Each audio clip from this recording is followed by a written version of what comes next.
we go. Wow. Hello everyone, my name is Ella and today we are talking about the finale of WandaVision. As always, spoilers will be discussed in this video, so if you haven't watched the season finale yet, pause my video, get some tissues, go watch that, and then come back and join me here. Wow. Wow. I want to start off by saying that I am not disappointed in any way with the finale. I think it was good. I know that there are a bunch of men. There's no easy way to sugarcoat it. Every bad comment that I've seen about the finale so far has been from a white man. So, I just wanted to say, I personally loved the finale. I think it was good. I think it went great. And now I'm going to go into some of the details about it. First of all, I thought it was interesting to find out a little bit more about Agatha's powers, in the sense that we got to see that she takes powers from those that are undeserving. But it did bring up some questions about what makes someone qualify as not being deserving of their powers. Like, is there some magic being or magic code that's like, okay, this person is not deserving of their powers? Or is it like something that Agatha just like decides herself and she's like, well, you don't deserve your magic, so I want it. Also, just Agatha in this whole episode entirely was just great. I'm kind of sad that it ended the way that it did with her, but I really hope that this isn't the last time that we see her, because I think she has so much potential as a character, and I'd really hate for her to have not been used to her full extent, or that Marvel decided that her full extent was only good for this show. So I really do hope that we see more of her in the future. I did appreciate her Wizard of Oz reference though, when Wanda threw the car on her and then just her boots were left. That the Wizard of Oz and Wicked fangirl in me really appreciated that reference. I really don't have a lot of like tiny details or anything like that in this episode that I really want to talk about. A lot of it is just bigger things and it's all kind of all over the place, so I apologize for that. But mostly I really want to focus on just the cinematography for this episode. I know that they had said after the last episode that we hadn't even seen like the big guns yet for the show, and I was like, okay, yeah, I'm sure there'll be some cool stuff in the finale. And that was amazing. Like, I don't want to say that none of the rest of the show hasn't looked like a Marvel movie, but this last episode in particular really reminded me that this is a Marvel project that I'm watching, and it felt like a Marvel movie. And again, I'm not trying to say that the previous episodes didn't feel like a Marvel movie, because they did. Obviously, it's a Marvel show. But there was something about this episode that was just so uniquely Marvel movie. And part of it was the cinematography, part of it might have been the fact that it was wrapping up. I don't know. But it felt the most Marvel out of all of the episodes that we've seen before this one. On that note, the fight scenes. Every fight scene in this episode was just so good. Watching the Visions fight was super cool, and also watching the Visions talk to each other just made me feel really stupid. I hope I'm not alone in that, but I just felt like I was like watching two scholarly teachers debate, and I was just kind of like nodding along with them. Like this video of the two Visions talking together made you feel stupid. I also like that we kind of got to see like 3 fights happening at once. We had Wanda and Agatha, we had Vision and Vision, and then we also had Monica and who we thought was Quicksilver and who actually turned out to be Ralph, fighting all at the same time. It was fun.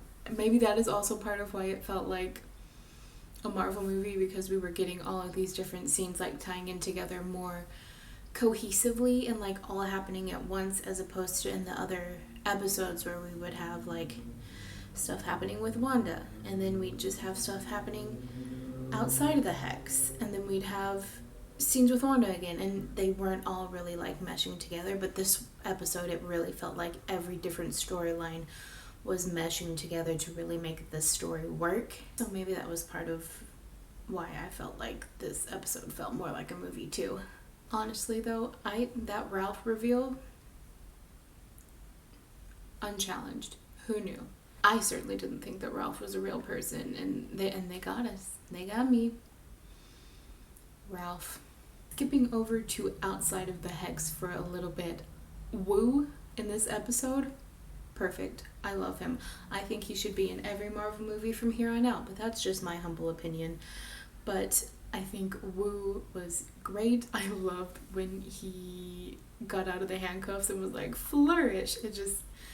We love a callback. We really do. And also Hayward's whole thing I called it. I knew he was a bad guy. And this just really, it sealed the deal for me. He's really just, a bad guy. And I love that Darcy was the one that got to, mow him down and be like, have fun going to jail. Although I do wish we had seen a little bit more of her in this episode, because I personally just really like Darcy, but also I feel like she had a bigger part in this show than to just be in there for 5 seconds at the end. So maybe we'll see more of her in the future. Maybe she might be in Captain Marvel too. Who knows? I think we'll see her again. I'm pretty sure we'll see her again. I think she said that she's possibly signed on for more movies, or at least would be open to being in more movies. So fingers crossed that Darcy has not left us yet.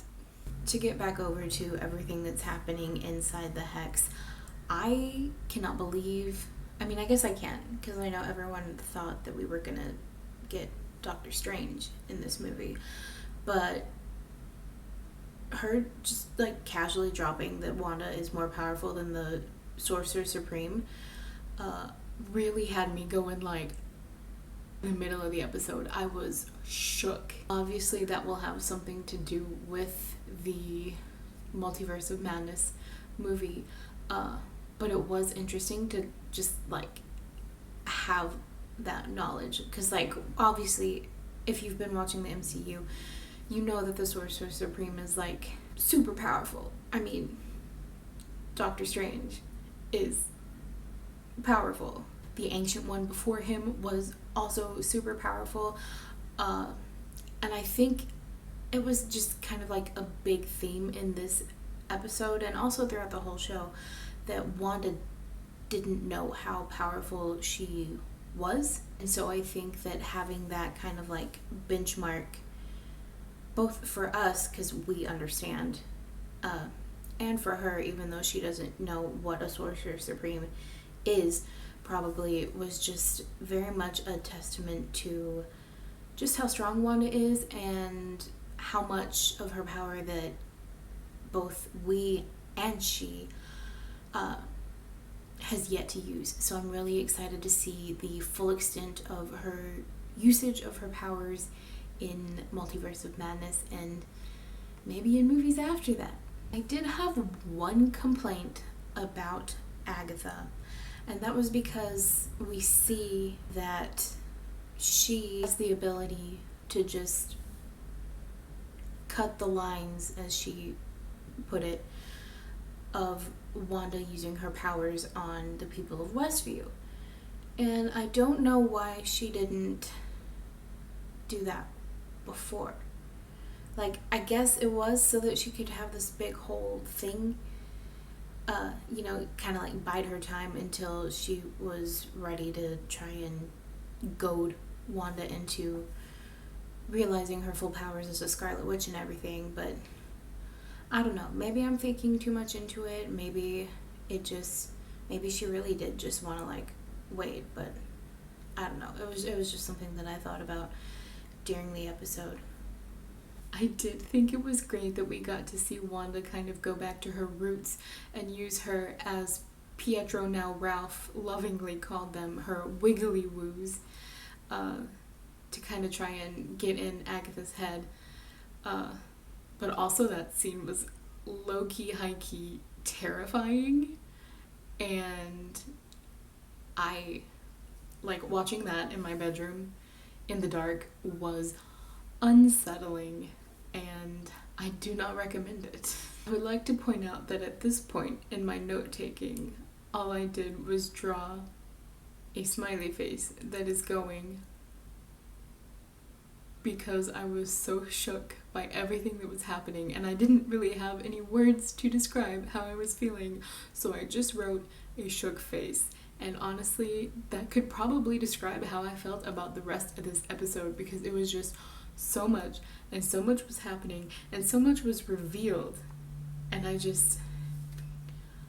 was going through it. I also really, really, really loved that we got to see Wanda kind of throw Agatha's magic back in her face and using the runes on the Hex's barriers. I thought that was great, and I thought it was once again a reminder of Wanda's powers and how she's just starting to unleash like their full potential. And obviously that led right into the amazing reveal of Wanda in her new Scarlet Witch outfit, which I literally screamed for a solid 15 seconds when oh my god, I'm so excited, I can't even say any words right now, but I screamed for a solid 15 seconds when it like panned out and it showed her in her full outfit. I was just like, oh my gosh, perfect, she's perfect, I love her. Everything that I wrote after that in my note-taking is so funny, because I wrote new outfit, and then I have oh my god, and then I have oh no, and then I have I'm so sad. So let's break down those emotions. Obviously, a big part of Wanda's kind of character arc in this whole show, but especially in this episode, was that she had to realize that she couldn't have it all. She couldn't keep her powers. She couldn't be regarded as a good person and keep all of these people in Westview and also keep her husband and her kids. And so she really had to kind of decide what sacrifices she personally was going to make. And it was really hard to watch her have to kind of come to terms with the fact that she was going to have to let go of Vision and let go of the kids in order to be a good person. And I think that that's something that people don't really talk about in general in regards to heroes. I think a lot of people just think, oh, a hero is someone who does good all the time and always wants to help people, and that's just kind of unrealistic. Like, heroes are going to have moments where they want to be selfish and they want to have their own happiness too.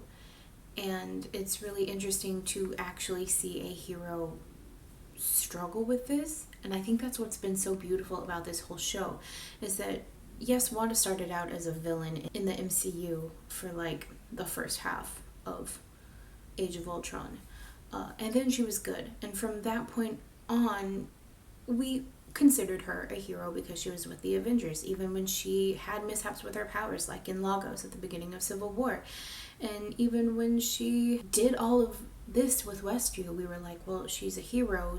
There's got to be something that we just don't know. So I think the fact that we got to see her actually have these struggles and kind of figure out what it actually means to be a hero, just sometimes sacrificing the people that you love and the things that you personally want for the greater good. And yes, sometimes it's going to hurt, sometimes we're not going to want to do it, but that's just what it means to be good and to be a hero. I don't think they could have figured out a more touching way, though, to have her say goodbye to the boys and to Vision. The scene with the boys was just so heart-wrenching when she thanked them for choosing her to be her mother. That just really hit me right in the emotions. And then just the whole entire scene with Vision at the end, just as soon as Wanda told Vision, "You're the part of the Mind Stone that's inside of me," I lost it. I started crying, and I cried the entire rest of the episode. It was just, this show has had so many good lines, and I'm kind of upset that people are turning them into memes on the internet, but then again, that's what the internet is. But this show has just tackled grief and love in such an amazing way. And this episode really just like sealed that off for me. But it was just, I mean, it was romantic in one of those devastating ways that only a tragic romance can be. And it was so hard to watch. And then Vision over there being his sad self, and he actually starts crying, and then that makes me start crying even more. I was a whole mess. It was a mess. I was a whole mess. I didn't even take any more notes after that. I was just crying and watching the episode. But yeah, I mean, I cannot sing the praises of this show enough. First of all, it was such an amazing concept, and they pulled it off so well. The writer of the show is just mind-blowing. I hope she works for Marvel more in the future, because this show was just so amazing. I think it was just the kind of new take that Marvel needed, and they really went out on a limb, and it paid off. I really think it paid off. I know a lot of people aren't happy with the finale. They weren't happy with the finale before it came out. The director had to come out and say that she was sorry in advance for the episode not living up to people's expectations, because people had put so much time and work into all these different fan theories that they all thought were going to be true, and then none of them were true, which is a whole thing in and of itself, because I think people have gotten too used to making watching movies and shows into a game. They try to figure it out before they actually watch it, because they think it makes them feel smart, or they think it makes them better than other people if they figure something out. And why do we have to figure it out ahead of time? Why can't we just enjoy it? Why can't we be surprised? Why can't we have something happen that we didn't expect to happen? Why get your hopes up for so many things that you know most likely aren't going to happen, and then get mad at the show because it doesn't happen? Like, that was all on you. You created all of these different fan theories in your head. You can't be mad that someone else writing this show, who knew what they were doing as they wrote the show, didn't come to the same conclusion that you did. Like, it's so disrespectful, and I hate that the director even had to come out and be like, "I'm sorry that this isn't what you were hoping it was going to be." Like, that's so terrible. And yes, Disney did encourage it a little bit, Marvel encouraged it a little bit, but it's just, no one should have to apologize for setting out to tell the story that they wanted to tell. So I am sad a little bit that people are being so judgmental about the show, and I hope in the future with the other Marvel shows that people aren't so set on their own theories that they get upset with how the shows actually turn out. That's why I personally try not to put too much heart or investment into my ideas or theories that I might have, because I don't want to get my hopes up and then them be wrong, and I also don't want to take away from the experience by getting upset if something I really wanted to happen doesn't happen. So I really hope that in the future, with the other shows and with the other movies that come out through the rest of this year, that people just kind of take a step back and appreciate that they're getting the story that they are getting, instead of being upset that they aren't getting the story that they want. Real quick before I wrap things up, you didn't think I wasn't going to talk about the 2 separate end credit scenes, did you? The first end credits scene, well, both of them were a shock for different reasons, but this first one was a shock in the sense that it did prove a popular fan theory right, and that was the fact that the aerospace engineer that she contacted that was going to be like her inside person for the Hex was actually a Skrull. And there's a bunch of reasoning behind this theory. For example, the main point was that why would they send in the Air Force for something like the Hex? And so it didn't make sense, so that obviously meant that Monica's contact had to be a Skrull. And that did actually turn out to be the case. So I thought that was really cool. I am curious to find out who the he is that the Skrull mentioned. It could be Talos, it could be Nick Fury, it could be a bad guy. I don't know. I would hope it's not a bad guy, because no one wants to see any character go from good to bad, especially after everything that we've just seen Wanda go through in this whole show. So I'm interested to see when and how that is addressed. I would assume it's going to be in Captain Marvel 2, but I'm excited. I think there's a lot of potential with the storyline, and I'm also just really glad that we're not going to see the end of Monica Rambeau yet. Now, the second end credits scene, first of all, I don't know how to explain this. Maybe it's just because I love Norway and want to live there one day, but I don't know how to say it. It felt like home. Watching that scene, it felt like home.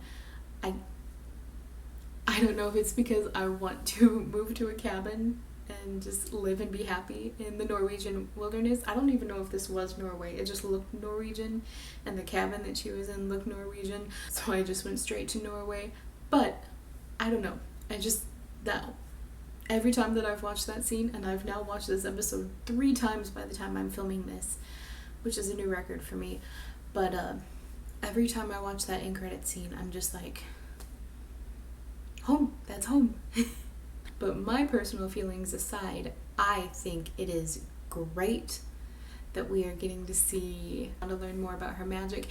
And obviously, I mean, we knew in advance that this was going to tie in with Multiverse of Madness, but that second end credit scene really left no room for argument, if there was any, that it wasn't going to tie in. We see her reading the book, The Darkhold, as Agatha called it, and we also, in the music, we hear the musical motif from Doctor Strange.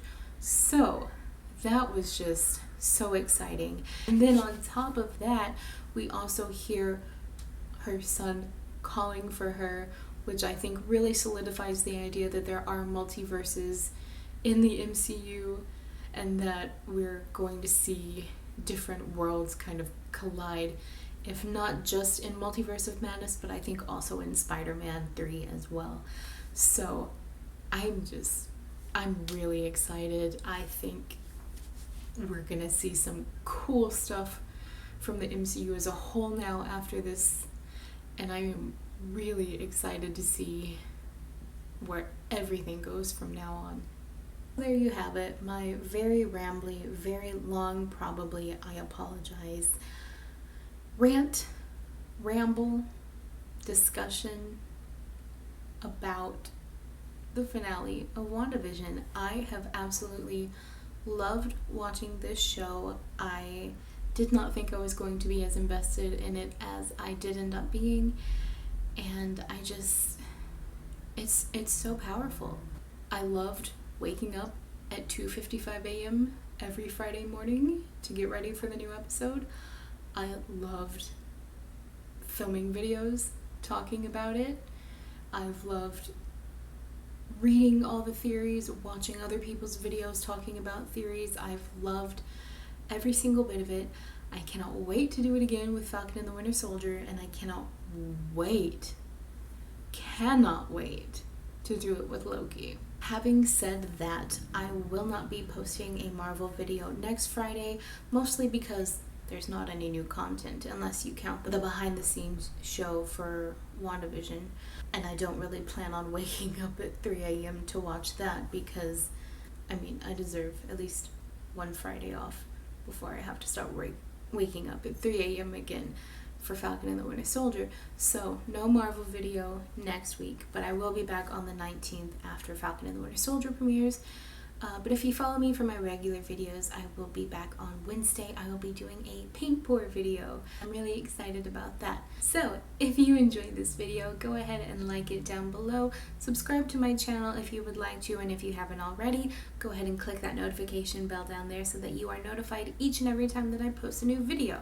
Thank you all so much for joining me on this WandaVision journey. I can't wait to take a Falcon and the Winter Soldier one with you in 2 weeks. Thank you all for watching, and I hope you have a wonderful weekend. Bye!